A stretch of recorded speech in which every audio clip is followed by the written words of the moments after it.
Welcome to your Next Stop podcast. Welcome back to your Next Stop. This is Juliette Hahn. I tell you every single time, I love to bring people that have followed a passion and turned it into a business. And I actually have someone that is like a really good friend from years and years and years, Shari Behar-Hotis. You did it. Good job. So this is the second time we recorded, but the first time, and I will use the clip to promote this. It is I don't know how many times we listen to it and then send it to all of our friends, showing everyone how funny we are. So funny. Like we need anyone to like acknowledge that we're funny. But I called her Beho or like ho, and then we couldn't stop laughing because it like got stuck in my mouth. And then I was like, well, you were a hoe.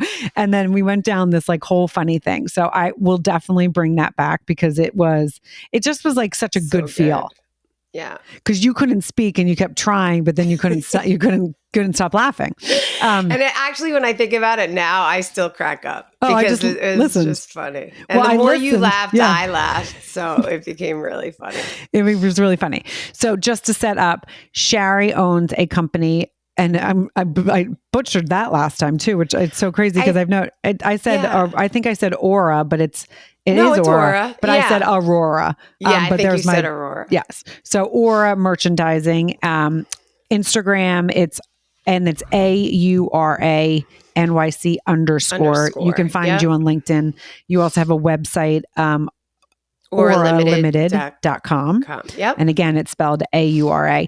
And it's funny because, when you have friends that are in your life forever, sometimes you don't know exactly what they do. And you've had this company for 25 years, right? Is it even longer?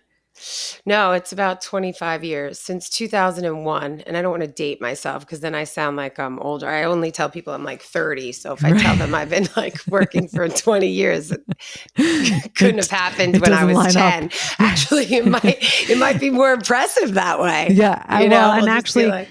When we talk about this, and I've always known what you have done, but I guess I never like say it out loud and we'll get into it, but you've worked like with my husband's company back in the day. Yeah. You've done stuff for me when I broke into the kind of when I was doing the fitness stuff. And then when I started this podcast, you did a whole, we got t-shirts and tank tops. And then with FetTech, the company Rhea Gel that I'm doing now, you were like a huge lifesaver. So, oh, thank you. I mean, huge, but it's fun when you kind of, again, just to take it back, we partied in New York City hard. I don't know what you're talking about. I mean, it was all a blur.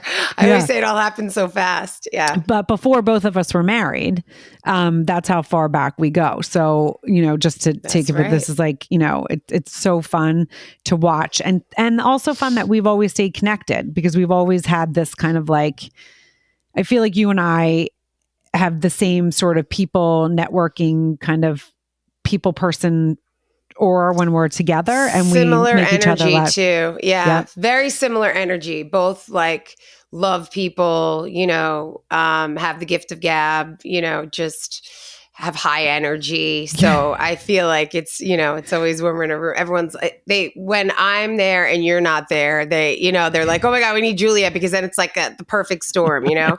But they'll take one of us over the other person, but it just needs to be one of us. There needs to be like, it was funny because I was at a trade show in Vegas. We have a show for what I do every single year.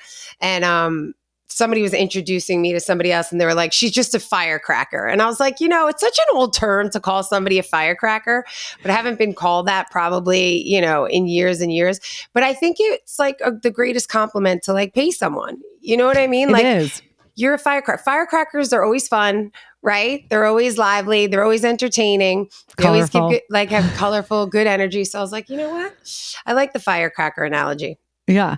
And it's funny because we've talked about for years about you coming on the podcast and then we, kids moving, all of these different things that have always happened. And then when we had you, we did record, you were at an interesting kind of space, but it was like, you know what? Let's redo that because I know we can be better even though because we giggled the whole time, but was first fun. of all, You should have a whole like episode on podcasts on like what to do and not do. Because when I came on, I remember like you don't have any idea on like how you're going to look on camera or what like socks shouldn't be hanging around, like little things you don't think of, right? The lighting, like what you should wear. So I remember having so much fun and then seeing myself like quickly on that snippet. And I was like, oh my God, I need to redo everything. You know, I was like Googling like best colors to wear when you go on a podcast and like just what makeup to. I remember afterwards, I spent like an hour with you just being like, okay, what foundation do you use? Like what lip gloss? Like what do you use like for your hair? Because I feel like it's such a different, it's just so different from everything I'm used to. No, and it is because this was, as you said, this was your first one. And it's really interesting because back when I first started the podcast, I did do like a whole workshop on little things because there's things that it's so simple and easy, but then it's like, you don't think about it. You don't think about it. So it is like a really good thing. And that's why I love having this podcast, because it doesn't matter where you are in your world. If you've done 1,000 podcasts or you've never done it, if you have a story that you've turned a business into, you know, a passion into a business, I want to hear about it. And I know so much of your story, but hearing it from the beginning, I haven't. So I do want you to kind of like, I want the listeners to listen to this because it is really cool. Because as you said, you've been working for a long time, but you were in your early 20s when you started the business with. Yes. You know, I was in my early 20s. I remember I worked at a college. I did real estate and then I pivoted to a job in brand marketing. And at the time I was like, what's brand marketing? You know what I mean? You hear about marketing. I went to school for communications.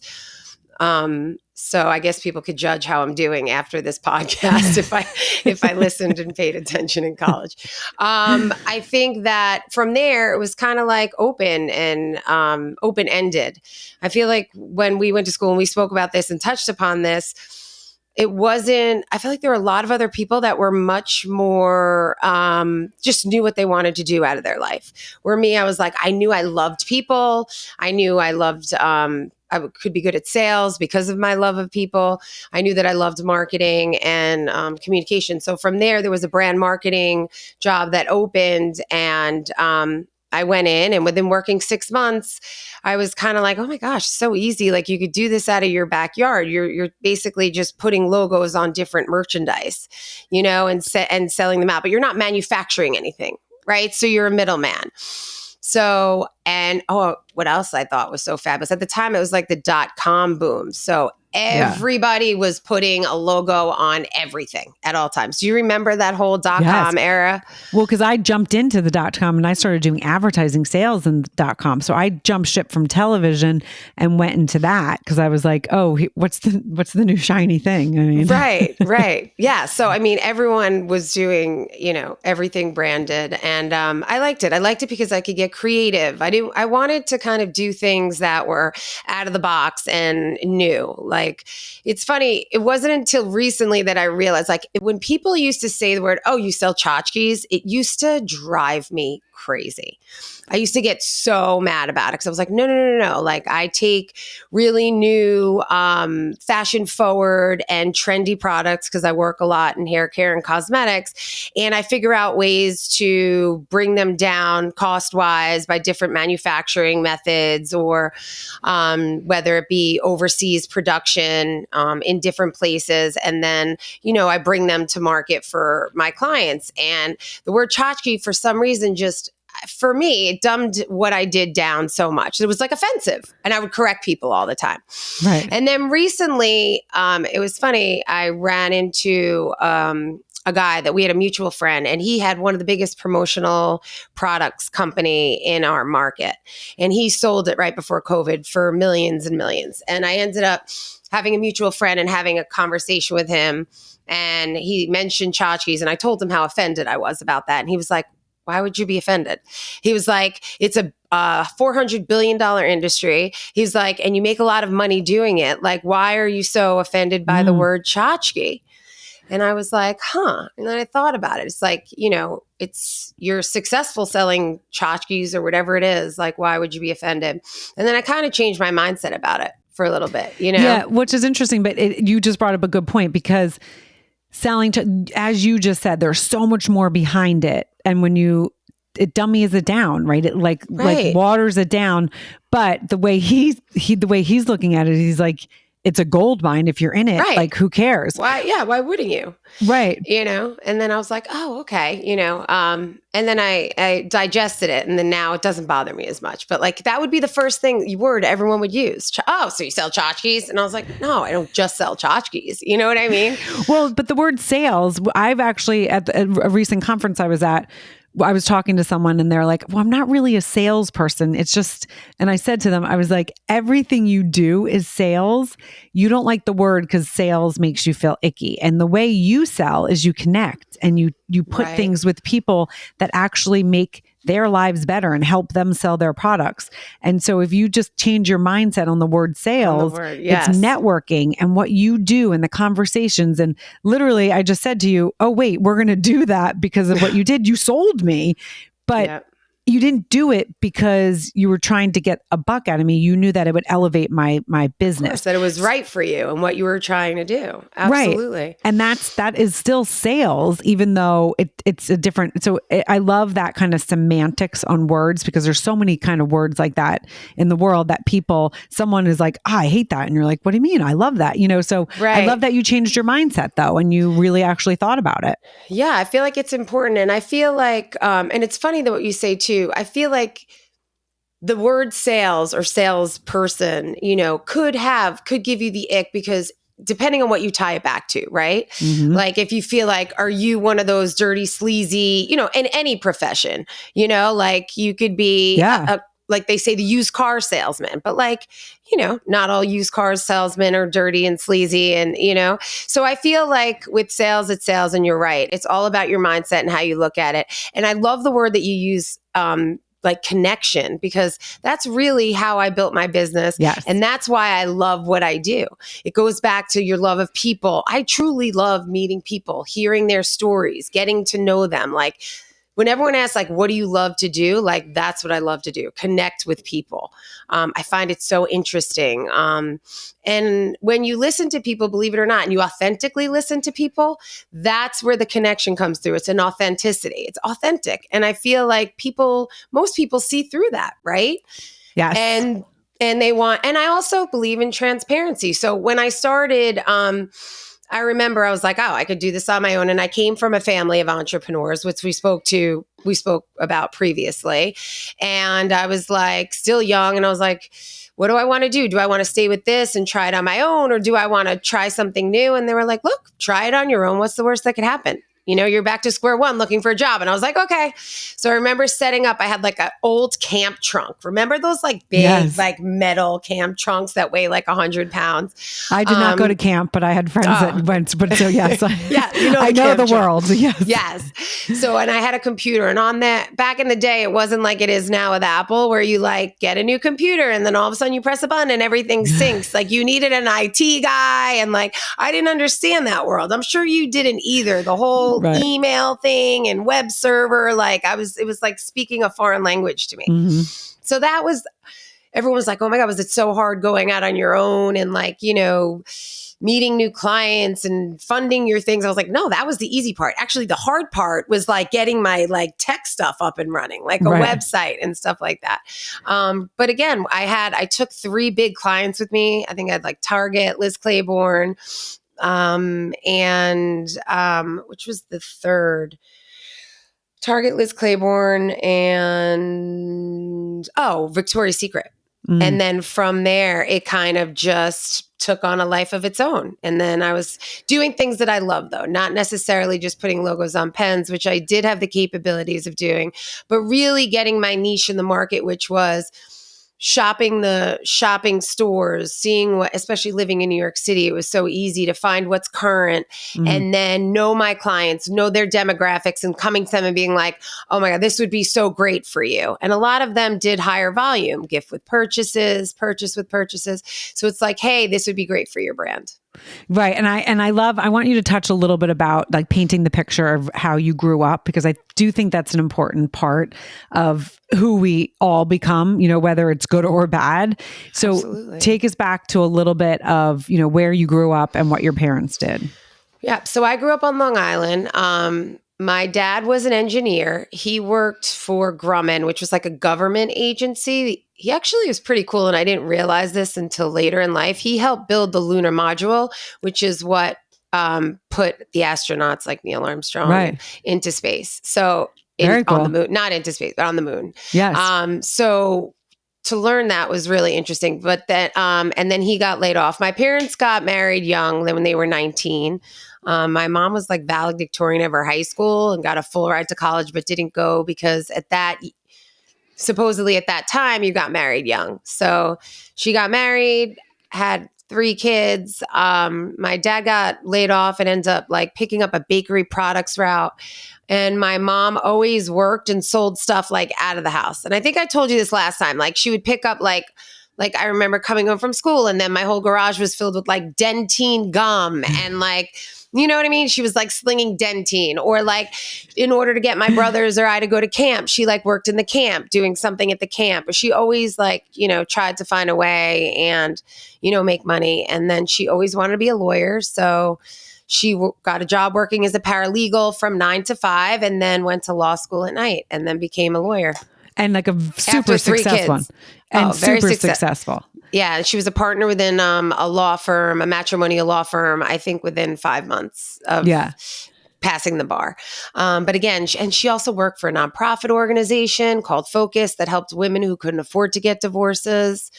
So I feel like that upbringing, having a powerhouse as a mom that was always like, especially with women, like never depend on any man, always have your own secret stash, always, have your own funds, because she was around so many women that like couldn't get divorced because they couldn't afford it or couldn't leave abusive relationships because, financially they were stuck. So I think with her being in that world all the time, she ingrained it into me. Like, you always have to make your own money. You always have to be self-motivated. You always have to never depend on a man. Not, you don't need a man for anything, but kind of like never depend on a man for financial anything, because with that, you give up your freedom. Right. So, so that was kind of.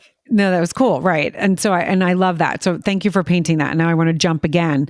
You said also an important thing, like it was the beginning of the .com. You had started working for this brand marketing company. You were like, you know what, there's things that I love about this. I can do this on my own. And you jumped, 2 feet in.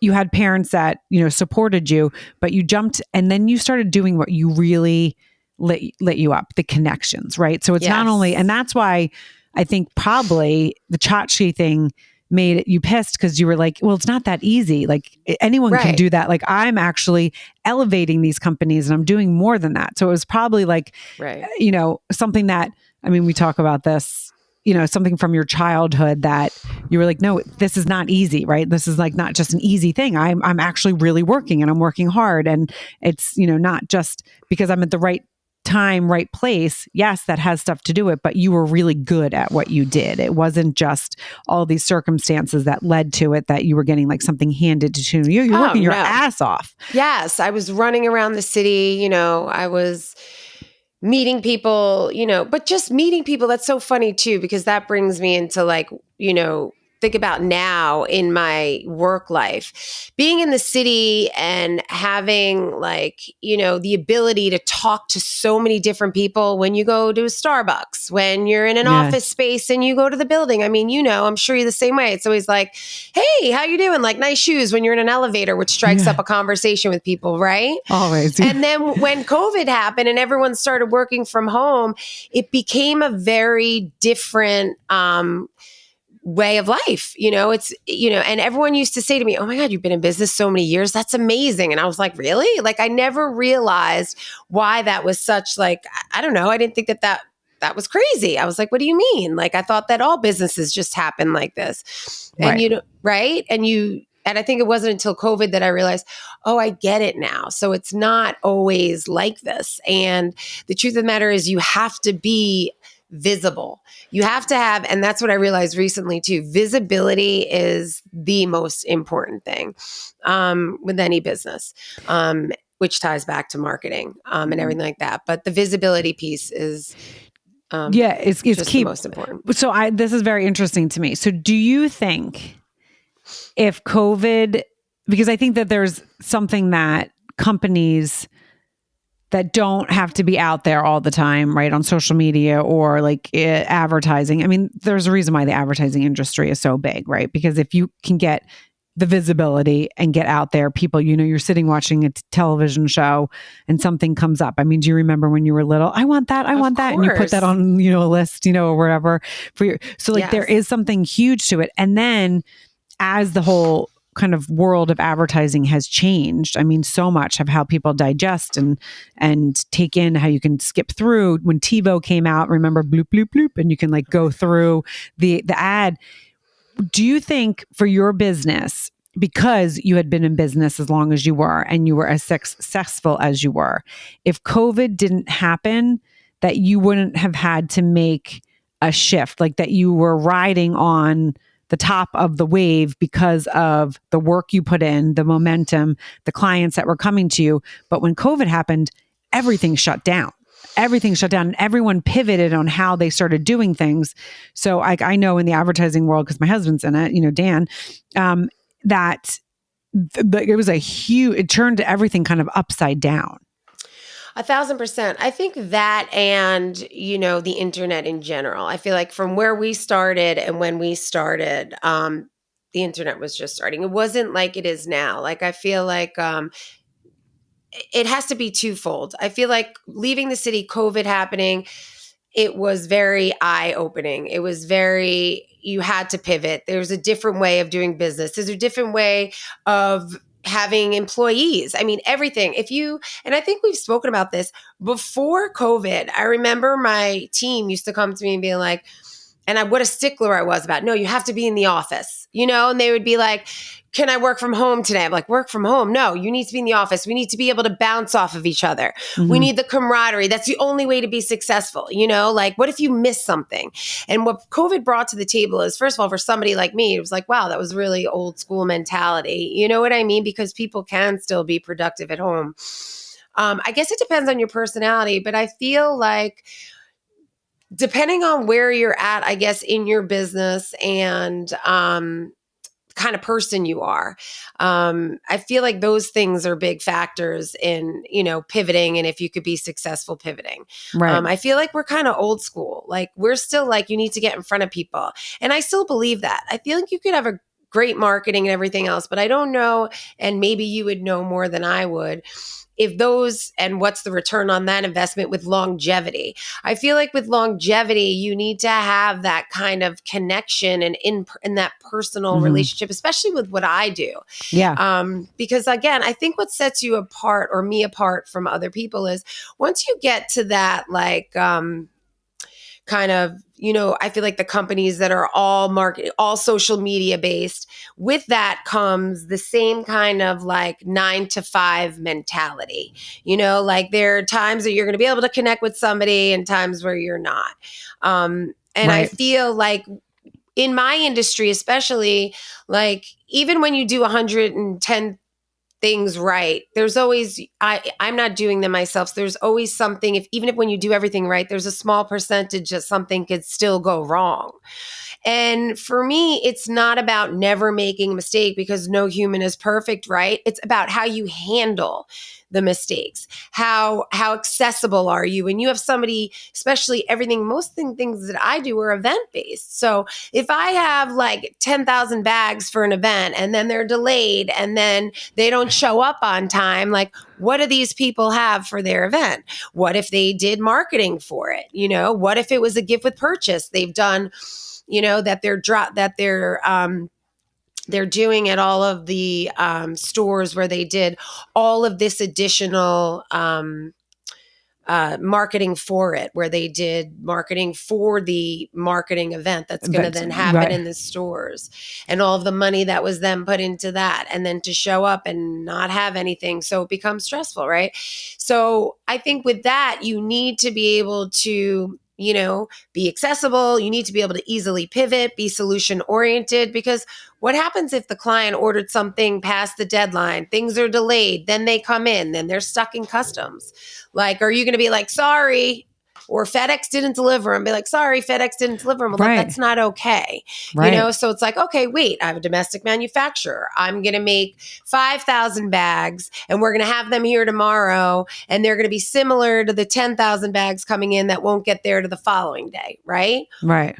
Or I'm going to hire an army to go figure out which FedEx the goods are stuck in and pick them up and, you know, call the right people and be relentless. You're not getting that from these companies that are, you know, big. Right. You're doing a personal touch to it is what it is. Right. And that is like something that you thrive on. So do you think, and that brings me kind of my next question. Do you love that kind of that? And I want to say, I'm putting it in quotes, like stress, because some people are like, oh my God, that stress would take me down and I couldn't handle it. Like events, like I'm now a part of a lot of events. I don't love that stress of an event. I will be honest.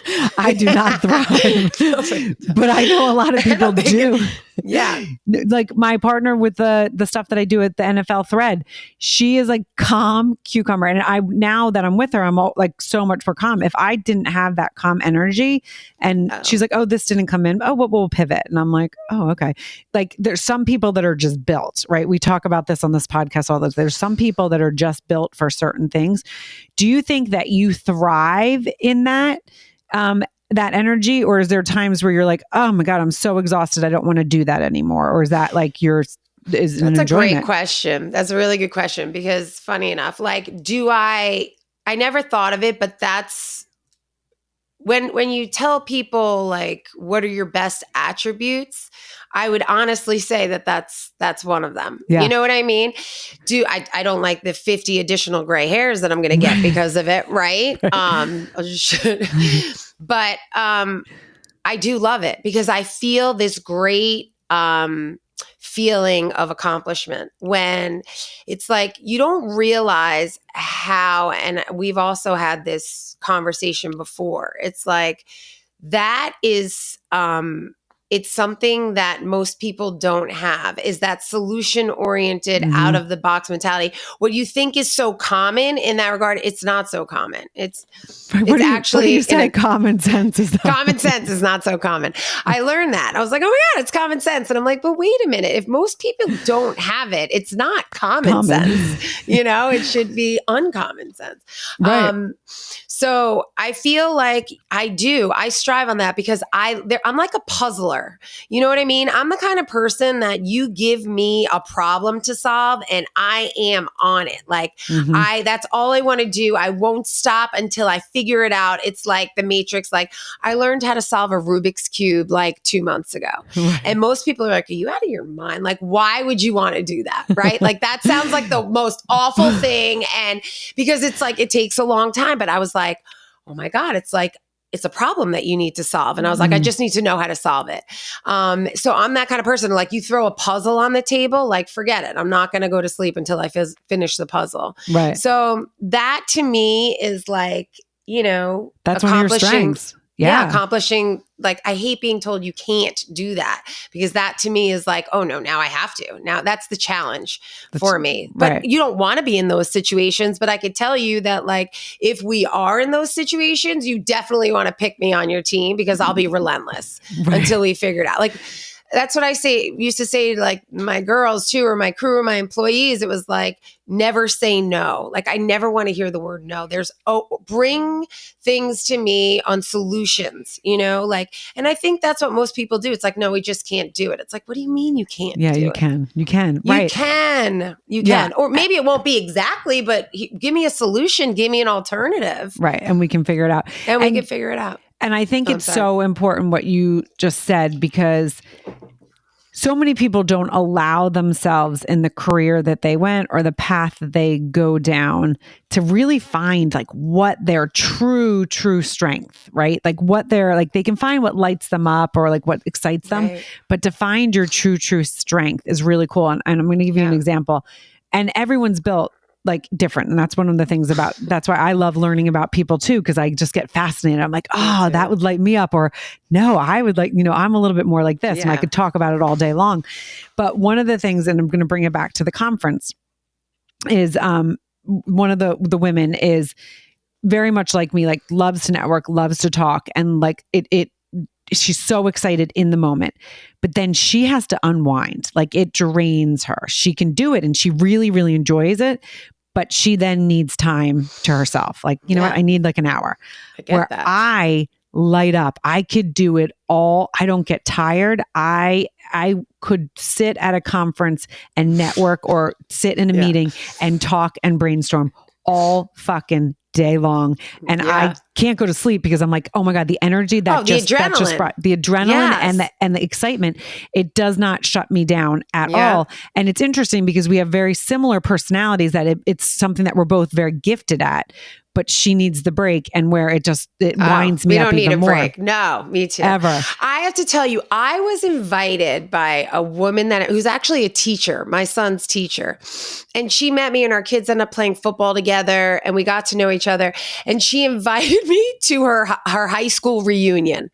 Like I would think probably around 6 or 7 times that I met her and hung out with her, like on a football field. So everyone's like, are you insane? I was like, yeah, I'll go. It sounds great. You know, like, I mean, and everyone's like, are you out of your mind? Like what person would do that? And I went there and I remember I had the whole spiel. I was like, oh yeah, my name is Cindy. I said I was Cindy somebody. I was like, you don't remember me. I was like, I moved here later in high school. And like by the end, I was leading like the Macarena. I don't know what it was, but like I had the best time. And I was like, I should do reunions. You know, I should just be like, I should be the girl that like comes in a reunion. And I remember even telling Fran, she's like, you're going to some girls like high school. She's like, that makes 0 sense. And most people are like, you're crazy. And I was like, I had the best time. Right. So I feel because it's like meeting new people and hearing new people's story and doing that connection. But also who knows, are you going to meet that you actually can do business with?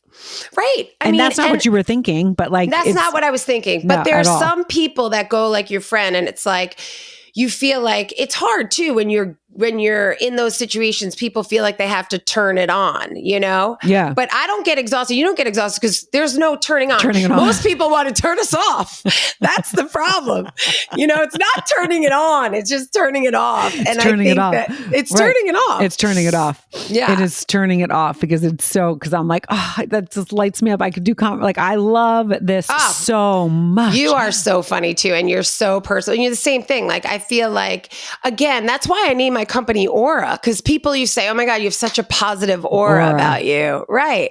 Yes. I mean, again, would I name the company Aura now at this stage of my life as opposed to when I started? I don't necessarily know, but I feel like the message is still, you know, descriptive and describing, because everyone used to be like, oh, you have such a positive aura. And I was like, what does that mean? Or you have such great energy, right? Oh, I mean, great enery. Yeah, always. It's so funny when people say it.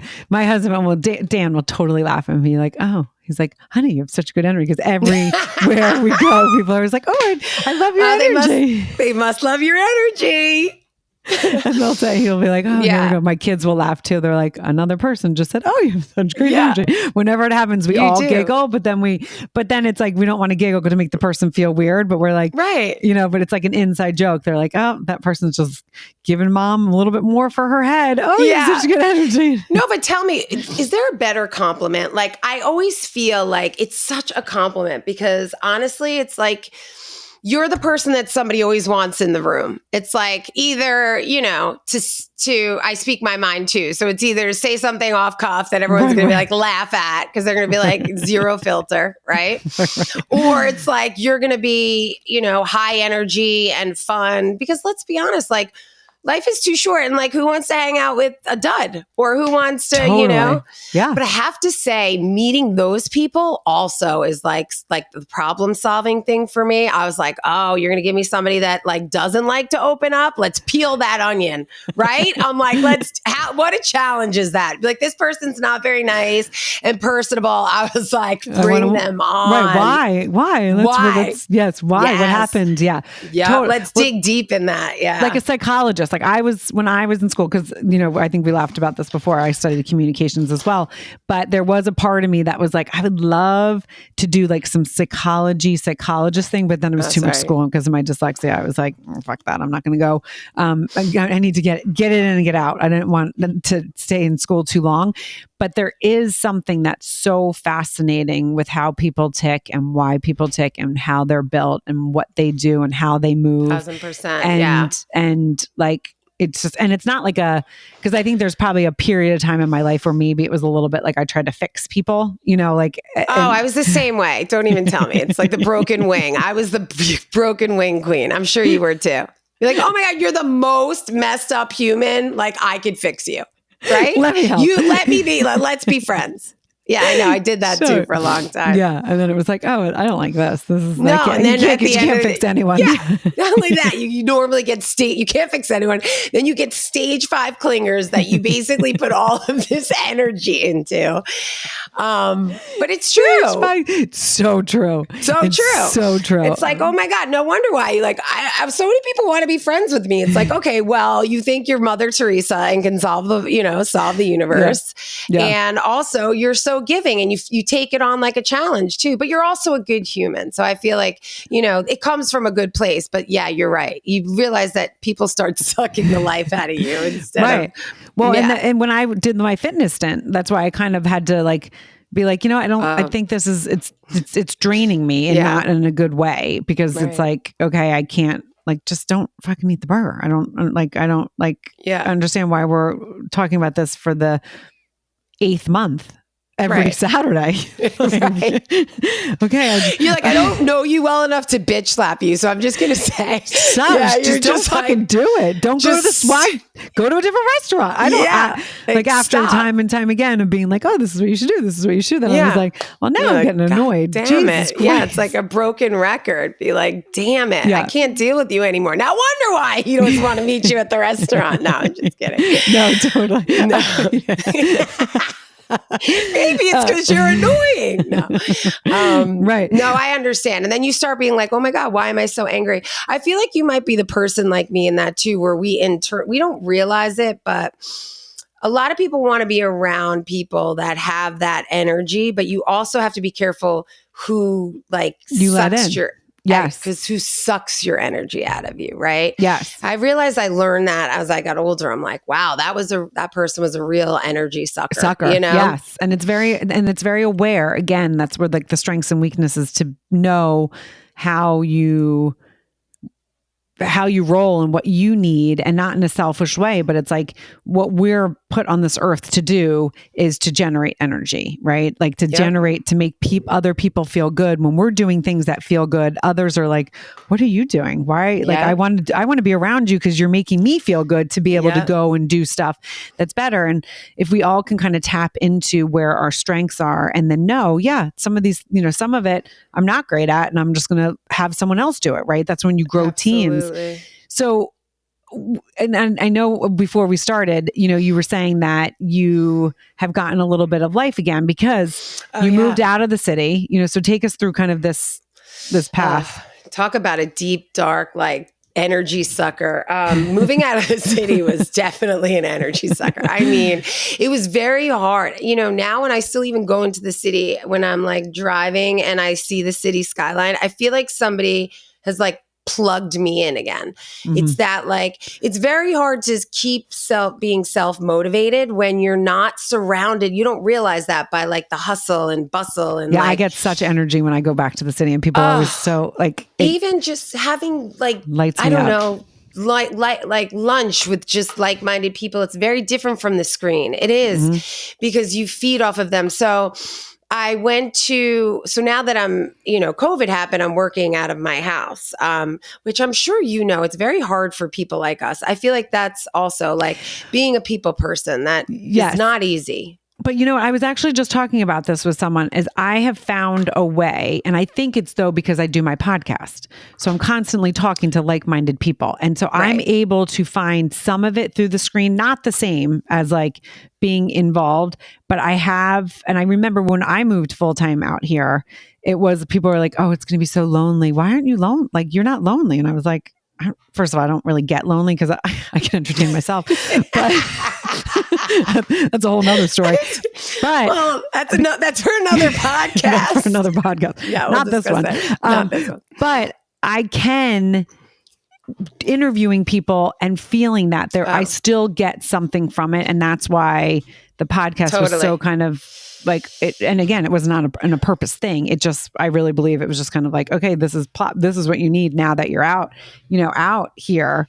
And not everyone gets that. And so yes, take us through that a little bit. So, right. It's funny that you say that, because when I had the conversation with you, you're the one that brought up doing podcasts for me because of the creativity, because of still feeling like the connections. And also the other thing, and I'm sure you do too, I love asking questions. Like, give me any, like when people just sit and have a conversation with you and just say, I don't know, like I was out to dinner the other night and some girl that I knew came over to the table. She's like, oh, it was like a Saturday night. She's like, I'm like, oh, where are you headed? She's like, I have another engagement. And it was like a Saturday night. I was like, oh, engagement. And I was like, in my mind, I was like, well, what does that mean? What kind of engagement? Like, you know what I mean? Why wasn't I invited to the engagement? Like, what engagement is happening in East Hampton that I don't know about? So then I was just like, she laughed, and all of these questions are just going through my mind, like firing at her, Right. And then when she came back to the table, I was like, I have some questions, it's just typical, like any situation.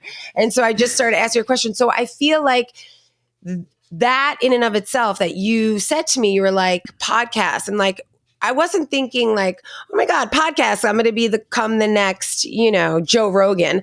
But it was more like just another way. And you always said this to me, it's like an outlet for creativity, an outlet to speak to people, an outlet to ask questions. Oh, and I was like, this sounds great. I think this is just what I need. Yeah. You know what I mean? To kind of you have those creative juices flowing again and doing something that you love. And I remember just sitting there, and this is what makes you, which I love about you. Most people are like, oh yeah, start a podcast. Like, I'll talk to you in 5 months. But you were like, if it's something that you really want to do, like, this is what microphone you should get. This is what platform you should be on. And it was really like, or let's sit a time and we could talk about the things that you enjoy, that you would want to. And those things people don't normally do. So that I love you for. Well, also because I love you, but yes, but I do. But you're right. I do. Yes, you do that. Most people don't. And you made time to kind of follow up about it. And I feel like, again, like, see certain things like that in somebody's life, that could be a game changer. Mm-hmm. So when I went to we have a trade show every year in Las Vegas, and just from being around like-minded people in the industry, just by seeing new products and starting to get, your creative juices flowing again about like, oh my God, this product would be great for this client or this client, it sparked a little flame, and and now it's like burning inside me to be like, okay, got me all excited again to kind of like be back in the industry. Right. So I feel like that, and again, the whole the podcast conversation, which I totally do want to have, and I love it, and I love the idea. So I think those couple of things, like, it made me realize I need to get out there more, because there are more trade shows and other things. Yeah. And I think that circles back to our visibility piece as well. I feel like, if you're questioning anything in your life, like, even at different stages in your life, you change, mm-hmm. what you like to do. I mean, I look at my mom. My mom went to law school and became a lawyer when she was 40 years old. Like, again, so I feel like you change and you grow. And the only way to really know what you would want to do as the next step, or know that you're not happy or comfortable in what you're presently doing, is to be out there, to see other people, to see what they do, to see how they act. And ask questions about it. Questions. Yeah. So I was like, just being around people. And it was even funny, like I was in a booth and just one of the vendors was telling me how he really wanted to raise his rating online. And this, it's called Sage. It's like a bunch of promotional people have the same network. And I was like, oh, I'm like, well, you're fabulous. I don't understand why you don't have 5 stars. It doesn't make any sense to me. And he was like, well, maybe you could like put in a good rating. I was like, Steve, this is your problem. I was like, you need to tell people when they come into your booth and they tell you how fabulous you are, you're going to be like, do me a favor and give me a 5-star rating on Sage. I want to boost my rating. And most people will be like, oh my God, no problem. So this guy walked in, he was like, yeah, he's like, all right, as soon as I leave, I'll give you a rating. And Steve was like, oh, okay. And I was like, no. I was like, we need you to do the rating now. I was like, here's how you get on the website. I was like, click 5 stars. I was like, you leave. And Steve was like looking at me like I had 10 heads. Yeah. The guy walked out. He's like, you should be my PR rep, because I would, I was in his booth for 10 minutes and I had 10 people who genuinely meant to give him a good rating. Give him a good rating. But the thing is just like, again, then I was like, oh, PR, maybe I should have been in PR, but I don't know. Or the people that you meet and you contact, like maybe I'll be hired to be the next Oprah. Who knows? Right. It's what I always wanted to do in life, was be a talk show host. So maybe like at one of these conventions, I'll meet a talent scout. But that's the thing. You don't. But the point is, you don't know. You don't know. Yeah. And it is when you feel like you're stagnant, you're stuck, you're going through the motions, that it is, you have to stay curious and you have to stay in your kind of like, okay, these kind of things keep coming up for me, or these kind of things keep coming up. I need to explore it. I need to like ask some questions. Because what I have found doing this is a lot of people are fearful of asking questions because they don't want to look dumb. Now, being dyslexic and doing a lot of dumb shit. I get that. And ADHD, Not right? you. I mean, me. I get that. I get what you don't want to ask questions. Right. Like I always, like, I have to ask questions to sometimes learn a different way. And like, so I think just because of my makeup, I'm like, oh, I'll ask a fucking 1,000 questions. Like, I'm talking to doctors now and they'll sometimes be like spitting out these same things. And I'll pause and I'll be like, can you explain that? I know you keep using the same acronym. I'm not from industry. Familiar, right. So and then they always are like, oh my gosh, I'm so sorry. You know what? Thank you. And it's just like little things that a lot of people, like I've had other people on the call, they're like, thank you for asking. I was like, what the fuck? They'll I'm writing just it down. like, yes. Be like, do you know what that is? Be like, uh-huh. Now, I do that. So I'm not saying that I don't. There's many times that I've also been like, I don't feel like getting into it because maybe I don't really want to get into conversations with the person. So I'll just write it down on the side. Or just be like, yeah, totally, because I don't. So I've done fake it both. till you make it. You've done the fake it till you make it. And then you've also done the asking questions. The asking questions. And I think it's important to kind of find that balance to figure it out. I think that's authentic too. I think it shows a lot about a person when they don't just yes you and they're like, wait a minute, like what does that mean? Right. And going back to what you said, I remember a phrase from when I was little. Not too little, but and that my parents had spoken about. It was like, it's better to be quiet and be thought a fool than to speak and remove all doubt. Oh, I love that. And maybe they were saying it to me. Maybe that's why. Maybe that's where it all comes from. They're like, Shari, like slight filter. But wait, that's so good though. It is. It's better to be quiet and, be thought a fool than to speak and remove all doubt. So in those situations where it's like, that always then hindered me from, I think, asking the questions in fear of what you said before of possibly looking like an idiot, or not knowing what you spoke about. But in the same regard, it's like, I feel like by asking questions that there's an authenticity about that. Because so it's like twofold. Like, I feel like there's something very authentic about somebody who could kind of just sit there and be like, yeah, I'm not familiar with that. I'm not familiar with that. But it is probably your parents. I mean, it's very interesting that you said like that. It was definitely about you. It was totally about you. Being like, oh my God. Because you were like a kid. Like I would go up to an old person and be like, you got a lot of wrinkles.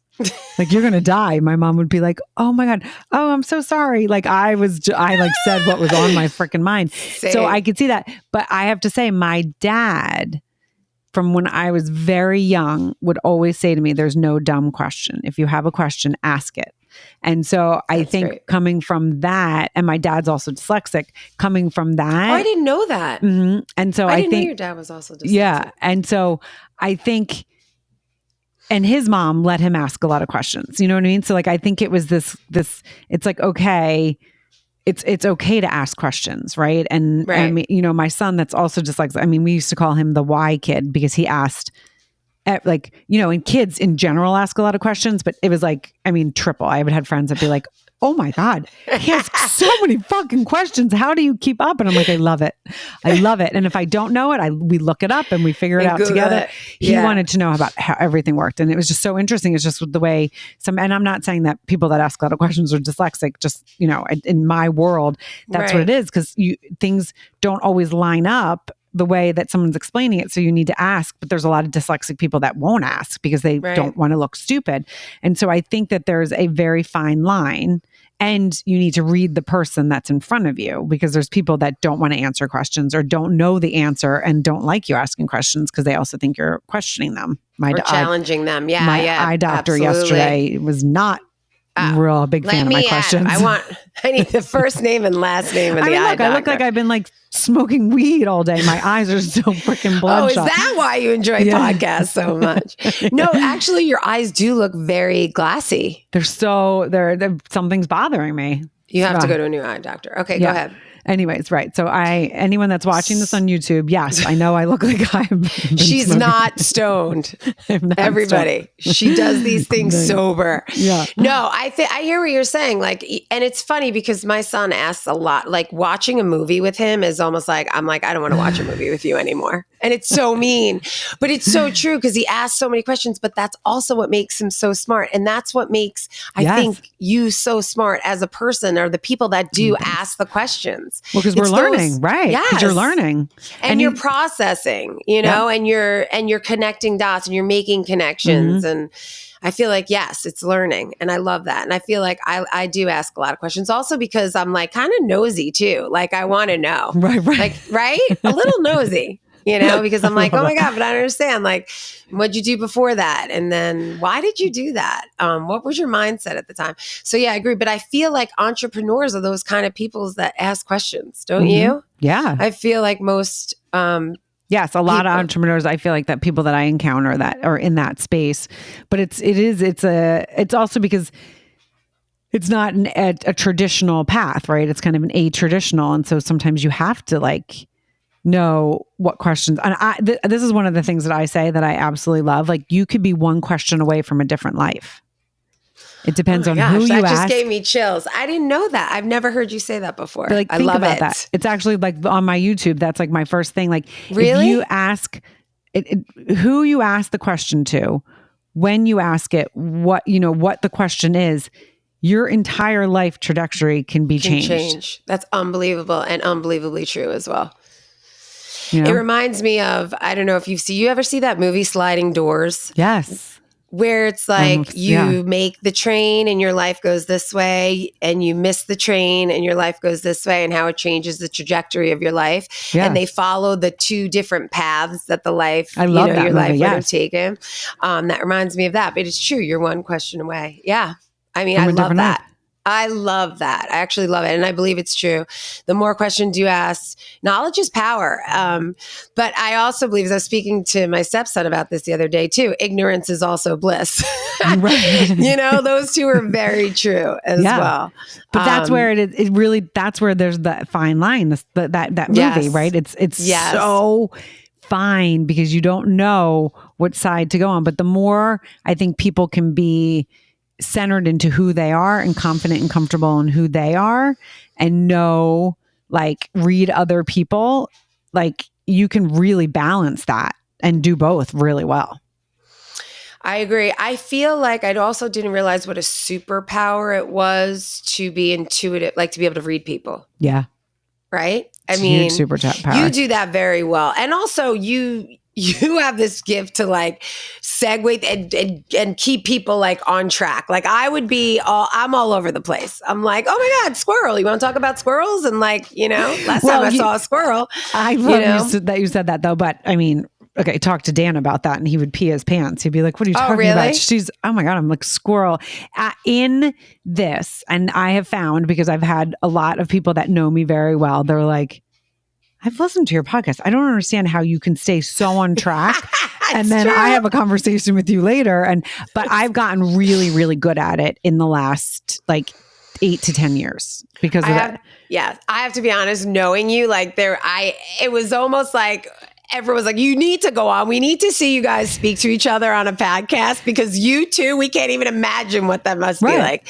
They must think like the two of us are just, all, like all over the place, being like asking different questions, but it's really unbelievable how you're right. I can keep it on track. I can keep it on track. I'm very, and I can remember what I want to ask.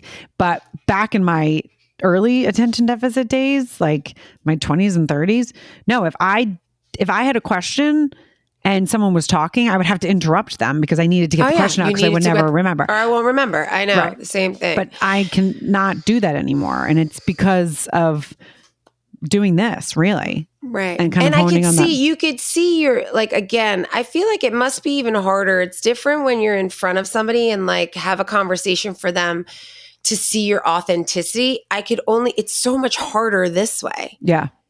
You know what I mean? Because a lot of it's like, your vibe, how you feel, your mannerisms, like, I'm not pacing my room, or I'm not like, I'm trying not to, at least, like, I don't know, you're sitting straight and you've sat straight the whole time. Like, I'm like sitting here flipping my hair. Do you see, I have all of these things. Oh, I didn't know that. You have hidden toys? I didn't teach you this. Look at this. No, I do this. You didn't teach me any of that. I am sorry. And you said, these are things I teach. This is why I can stay still. Because that's the other thing. A lot of my, they're like, how are you still the whole time? And you have not moved once. I'm like sitting here like fidgeting in my chair. Half of my body's moving. Now I know your secret. I need to get like a fidget spinner. Yes. Yeah. So I have these like, and I just like, this is like whatever. This is a rock from, shell, and I just rub it.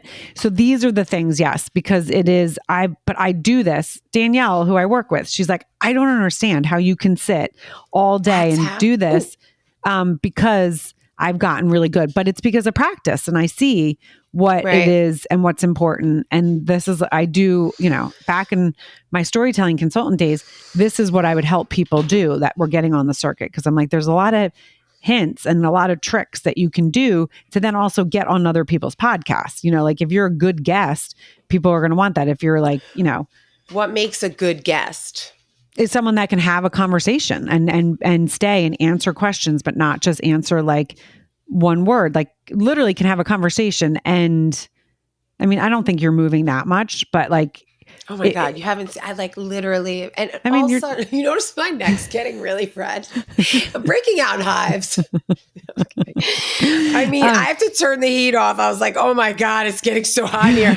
And I don't want to like break it, but I figure you edit too. So in case I'm sitting here, like, scratching my neck, you could technically edit that out. But I usually don't. We usually don't edit that stuff out. No, because it's like, it's authentic. I understand, but like if I'm sitting here like now, I have hives all over. Adi can cut this out. Adi, cut this out. No, it's okay. Leave it in. No, I think I agree. Like I feel like, right. So those little tricks of the trade, but I could see you on like a red carpet, like that doesn't rattle you, which is something so crazy to me. There are certain situations, like usually I'm the ones like throw Shari up there. She's going to be able to ask. Like, she's not going to have a problem. And my big thing is you don't ask, you don't get. Right. I'm a big proponent of that.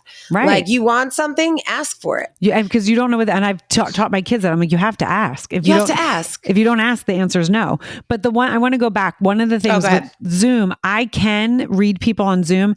I cannot on the telephone. I need to see someone and their movements and how they are. And that's one of the things that I'm very, very good at, whether it's in person or over the screen. And I maybe just because I've been doing it over the screen for so long now, I've gotten really good, but I can tell like if someone's uncomfortable, if I need to change the subject or talk a different way, or they like, or what lights them up, that I can pull more things out of them at certain points. And I can do that in person. If I'm on the phone, I cannot. So like if I have like a client or like before, like client or someone that, wants to be on the podcast, of like, can we just do a telephone call? I'm like, I'm sorry, I can't, because I have to see you. Right. I have to see you and like feed off you. Have you ever had anyone that's like, because I've had this before where like no expression at all. And you're saying things that are making you laugh and you're like, hee hee, hee, and you think it's so funny. And then you look at them and it's like nothing. Yeah. Oh yeah. And then, so what do you do in those situations? I mean, I just then, I'll bring down my energy. I won't keep my energy up. I'll just be like, you're at a 10, you need to be at a 2. I'll just be like at a, Then you start being like, and for my next question, you can't do that. You can't do that. No. But you just like No, I typically don't have a lot of those personalities on the podcast because I usually will do You vet people. I vet people because I don't want to have a conversation with someone that can't have a conversation. Or I can tell if someone has reached out because I get a lot of people, a lot of PR companies and people that reach out to me that they're like, I have the best guest for you. And they're like, they're going to talk about their best-selling book and this. And I'm like, okay, you haven't done any research on my podcast. It's about your story. And if you can tell your story, that's great. We'll get to, your book or whatever, but that's not what I'm doing. That's not who my listeners are. And so that's also very interesting. I can tell when someone's authentic and they, really want to talk about, we all have something we want to get out. So like you're on a podcast for the good feels, but usually there's, you have a business or something. I totally get that. That is like an understand. But if you're going to kind of, that's how you're going to lead the conversation. You just want to promote your business opposed to, let me ask you a question, shocker. Why would you pick like with your podcast, I don't want to say your outline, but your podcast is about people and their stories and how they started their business and, how they were inspired and created their business through what they love to do, right? Or something in their past. That's the reason, like what inspired them, what made them who they are today, right? Yeah. Why did you pick that? Out of curiosity. I was doing it actually, and I didn't realize I was doing it when I started the podcast because I started the podcast as a creative outlet. And then as my creative outlet, when I first started, I did short story. Like I basically did personal journal stories. That's when it was first called Next Up Crazy Town. And funny stories that had happened to you in your life. Yeah, in my life. And they were short and then there were no interviewing. Then COVID happened. And then I was on an app called Clubhouse and there was a lot of podcasts. Yeah. And I did a lot. I got connected with a lot of podcasters. So then I was like, I want to start interviewing some of these people. This is really interesting. I want to know how they, like what like lights them up. Right. And then COVID happened and I was like, I want to interview people around the world to find out what kind of I called it quarantine stories. So it was like in there. And when I interviewed this one woman who was very successful and had a really big podcast from Clubhouse, I interviewed her and she said to me, do you think like Next Up Crazy Town, like crazy to me is like scary. And I was like, oh no, Crazy Town is endearing. Fun. Yeah, I love crazy. It's endearing. Yeah. It makes me happy. It's like my life, my family, like Crazy Town is like, and she's like, okay, as you grow, there's going to be people that you might not get on the podcast because they're like Crazy Town. And I was like, that's interesting. And I need to think about this. And I do want to start interviewing more people. Like when I interviewed people during COVID quarantine stories, I was like, this is what I'm meant to do. Like I am meant to interview people. So that's when then I pivoted and I actually rebranded and I changed it to Your Next Stop. Next Stop. And it was what I actually was doing and I didn't realize. I was following a passion and turning it into a business. So it actually like aligned completely because then I opened up like my own consulting company and I started doing workshops all from the podcast. So it morphed organically. Mm-hmm. Yeah.